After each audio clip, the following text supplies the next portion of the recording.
Assalamualaikum warahmatullahi wabarakatuh. Perkenalkan, nama saya Rizky Primadana dengan nomor induk mahasiswa 858572001 dari PGSD Kabupaten Kediri kelas B. Di sini saya akan mempresentasikan media pembelajaran untuk memenuhi tugas praktek TT3 pembelajaran terpadu di SD. Halo anak-anakku semua, Assalamualaikum warahmatullahi wabarakatuh. Bagaimana kabarnya anak-anakku semua? Alhamdulillah, semua baik. Sebelum kita memulai pembelajaran hari ini, Mas Rifai tolong dibantu untuk memimpin berdoa. Silakan Mas Rifai. Oke, terima kasih Mas Rifai atas pimpinan doanya. Oke, selanjutnya sebelum kita ke materi pembelajaran, Bapak mau absensi dulu kepada anak-anak semua.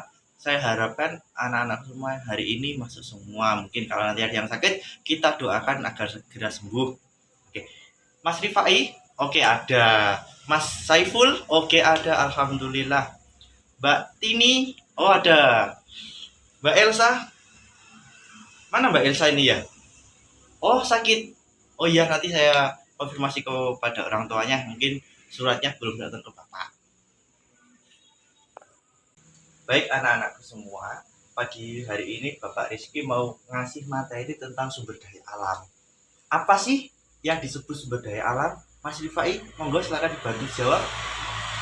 Iya betul, sumber daya alam adalah sumber yang berada di lingkungan kita semua. Kira-kira apa sih yang ada? Mungkin bisa kita lihat dari pohon. Itu ada sumber daya alam yang memberikan oksigen kepada seluruh manusia di bumi ini untuk kita bernafas. Ada lagi mungkin yang di kolam, seperti apa ya, itu ada ikan yang biasa kita konsumsi. Mungkin di kebun juga ada sayur-sayuran yang biasa kita masak untuk kebutuhan sayur kita semua. Nah ya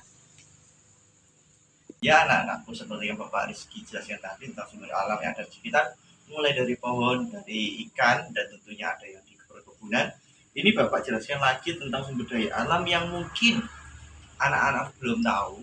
Dan ini ada 3 materi yang bisa kita pelajari hari ini. Seperti ini, sumber daya alam yang mungkin habis dipakai atau dikonsumsi, yang ini artinya tidak bisa dihadirkan lagi di bumi. Ada juga yang dapat didaur ulang. Ini tidak bisa diolah lagi, dan tentunya itu memiliki titik krisis. Nah ini Bapak jelaskan satu persatu tentang yang pertama, habis dikonsumsi. Maksudnya apa sih ini? Nah Bapak jelaskan.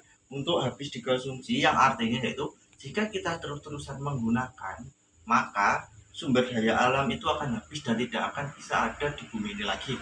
Apa aja kira-kira yang tentunya bisa kita pakai, yang kita pakai setiap hari, yaitu adalah minyak anak-anakku. Minyak apa aja? Ini bukan minyak petik, tentunya adalah minyak bumi seperti yang kita biasa gunakan di sepeda motor, yaitu minyak.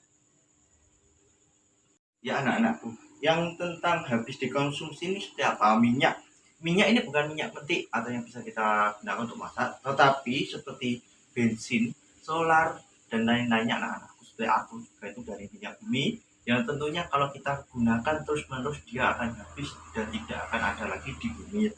Kedua, gas ini seperti apa ya? Seperti yang anak-anakku tahu, di rumah kita pasti ada gas LPG. Nah itu dari mana ya? Tentunya dari alam, yang dimana kalau kita gunakan setiap hari maka dia akan habis dikonsumsi. Ada lagi anak-anakku yaitu batu bara. Kira-kira anakku tahu nggak batu bara ini untuk apa? Mas Saiful bisa dijelaskan? Oke betul Mas Saiful, yaitu adalah di PLTA atau pembangkit listrik tenaga uap. Nah itu tadi PLTU ya anak-anak, bukan PLTA. Kalau PLTA adalah pembangkit listrik tenaga air, yaitu menggunakan air yang ada di sungai-sungai yang mungkin alirannya deras. Kalau di sini ada di daerah Ngantang anak-anakku ya.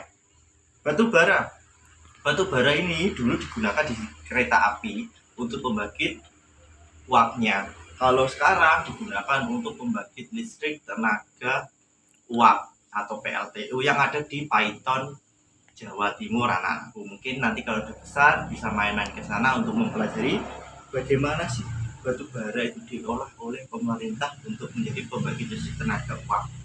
Selanjutnya anak-anakku pada poin kedua dapat didaur ulang.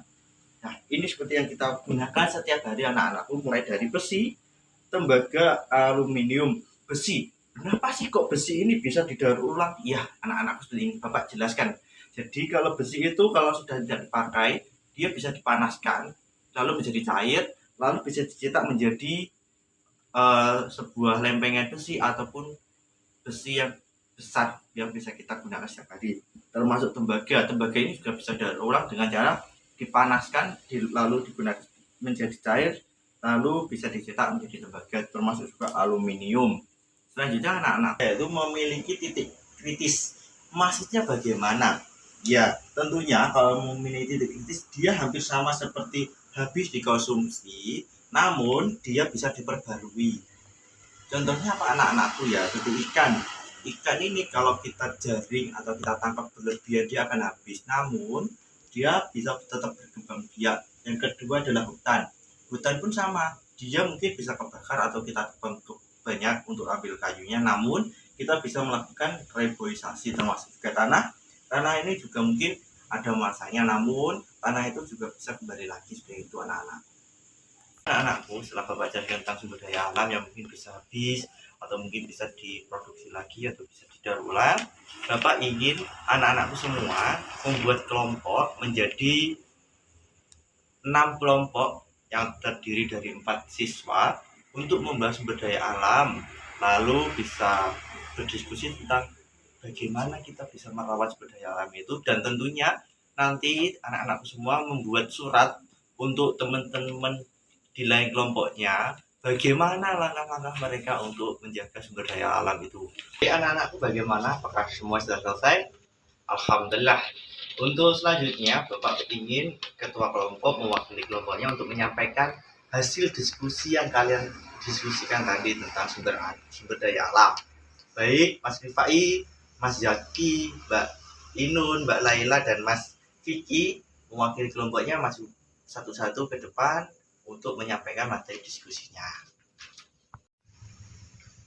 Terima kasih anak-anakku untuk ketua kelompok sudah menyampaikan materinya. Bapak kasih applause untuk kita semua ya. Alhamdulillah penyampaiannya bagus-bagus anak-anakku. Ya itulah yang tentu kita harus tahu tentang sumber daya alam yang bisa disampaikan dari kelompok 1 sampai 6 betul semua. Mungkin bisa Bapak tambahkan untuk kita semua. Perlu kita menjaga sumber daya alam agar bisa kita nikmati terus menerus dan tidak menggunakan sumber daya alam berlebihan agar alam ini juga tetap terjaga dan tetap asri sampai nanti anak-anakku ya. Baik anak-anakku, Bapak Rizky mau ngasih anak-anakku semua soal untuk melatih kemampuan individu. Nanti ini dikerjakan lalu dikumpulkan di depan. Selanjutnya nanti Bapak akan share soal untuk PR. Hanya 5 anak-anakku. Ini gunanya apa? Untuk melatih kalian mengingat materi yang sudah disampaikan Bapak Rizky di kelas, dan nanti bisa dikumpulkan saat ketemu Bapak atau di mata pelajaran Bapak. Anak-anakku terima kasih sudah mengerjakan soalnya dari Bapak. Untuk pembelajaran hari ini Bapak tutup dulu. Terima kasih untuk anak-anakku yang sudah merespon atau sudah bersemangat untuk mempelajari sumber daya alam. Sebelum kita akhiri, tolong ketua kelas untuk memimpin doa. Monggo ketua kelas. Amin ya robbal alamin. Terima kasih untuk pembelajaran hari ini Bapak tutup. Wassalamualaikum warahmatullahi wabarakatuh.